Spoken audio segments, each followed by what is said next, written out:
Guys कैसे हैं आप लोग।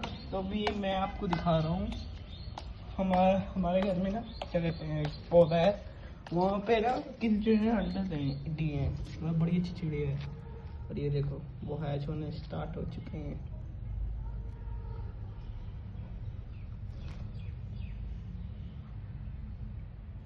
देखो भाई कितना सुंदर बच्चा है, अभी अभी वो बाहर निकला है।